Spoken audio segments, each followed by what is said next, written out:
বউ ধান ভাঙেরি ঢেঁকিতে পাট দিয়া, আমি নাচি ঢেঁকি নাচে হেলিয়া দুলিয়া। পল্লী কবি জসিমউদ্দিনের ঢেঁকি নিয়ে এই কবিতা থাকলেও নানান স্মৃতির এই ঐতিহ্যবাহী ঢেঁকি এখন প্রায় বিলুপ্তির পথে।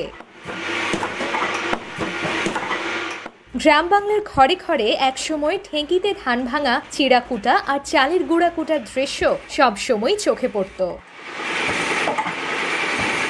কালের পরিক্রমায় হারিয়ে যাওয়া সেই গ্রাম বাংলার ঐতিহ্যবাহী ঢেঁকি ফিরে এসেছে নতুন রূপে। ঢেঁকির এই নয়া রূপে ফিরে আসার পেছনে যার অক্লান্ত পরিশ্রম রয়েছে তিনি হলেন যশোর সদর উপজেলার পশ্চিম চাঁদপাড়া গ্রামের কাঠমিস্ত্রি মাহবুবুর রহমান। তা আমি একদিন ভোরবেলায় আমি ঘুমায় রয়েছি, দেখি যে ৩-৪ জন মহিলা ওই ঢেঁকি নিয়ে বা ঢেঁকি পাড় দিয়ে একটা কেওয়াজ মতন সৃষ্টি করে ফেলাইছে মহিলারা। তবে এটা দেখলাম যে এটা তো খুব সমস্যার সম্মুখীন, আর রাইস মিলের দাপটে আসলে এই ঢেঁকিগুলো বিলুপ্তির পথে।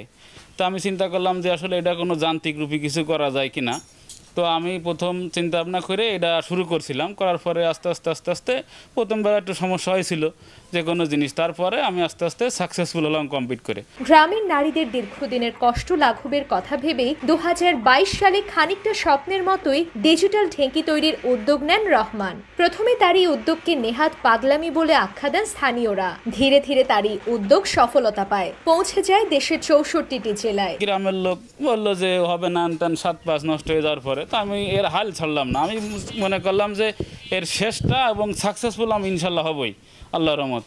তারপরে হওয়ার পরে গ্রামের লোকজন দেখে বললো যে না, এটা তো আসলে খুব সুন্দর জিনিস। রহমানের তৈরি ডিজিটাল ঢেঁকি বিদ্যুতের সুইচ অন করলে স্বয়ংক্রিয়ভাবে চলে। মানুষের পায়ের বদলে লোহার তৈরি পা বৈদ্যুতিক মোটরের মাধ্যমে চাপ দিচ্ছে, যা গ্রামীণ নারীদের সারাদিনের কষ্টকে বিদ্যুতের সাহায্যে মাত্র ৩০ মিনিটে নামিয়ে আনছে।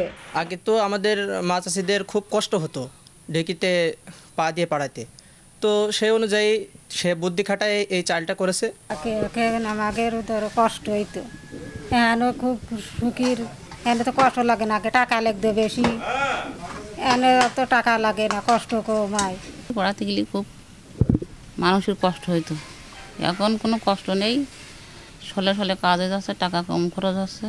মাহবুবের এই ডিজিটাল ঢেঁকি শুধুমাত্র সময় সাশ্রয় করেনি, গৃহিণীদের কায়িক শ্রমও কমিয়েছে। তার এই অভিনব ঢেঁকির খবর ছড়িয়ে পড়ায় প্রতিদিন এটি দেখতে ভিড় করছে অসংখ্য মানুষ। গ্রামের মহিলারা এদের সুন্দরভাবে চাল গুঁড়া সুন্দরভাবে পরিষ্কার পরিচ্ছন্ন করে ফিনিশিংভাবে করতে পারতেছে।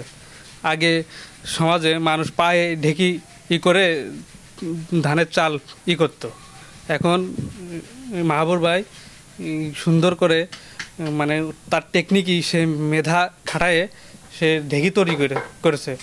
ঢেঁকি অনেক উপকার হয়েছে, মেয়ে ছেলেরা পারে না এখন এই ঢেঁকিতে কুটতেছে, তাদের মেহনত করতে আসছে না, এমনি হয়ে যাচ্ছে, যাতে ভালো উন্নয়ন হয়েছে। আর এই ছেলেটার ঢেঁকি বহুত সেল আসছে, যারা আসে তারা দেখে খুশিতে নিয়ে যাচ্ছে। বাবলা কাঠের তৈরি ঢেঁকিতে মোটর, বিয়ারিং এবং লোহার পা স্থাপন করে তিনি সনাতন ঢেঁকিকে রূপান্তরিত করেন ডিজিটাল ঢেঁকিতে। মোটরের গতি নিয়ন্ত্রণ করে তিনি এমন একটি কার্যকারিতা নিশ্চিত করেছেন যা ২ জন মানুষ দ্বারা পরিচালিত ঢেঁকির মতোই কার্যকর। তার এই ঢেঁকির মাধ্যমে দিনে ৫ থেকে ৬ মণ ধান এবং ১০০ কেজি চাল থেকে গুঁড়া করা সম্ভব।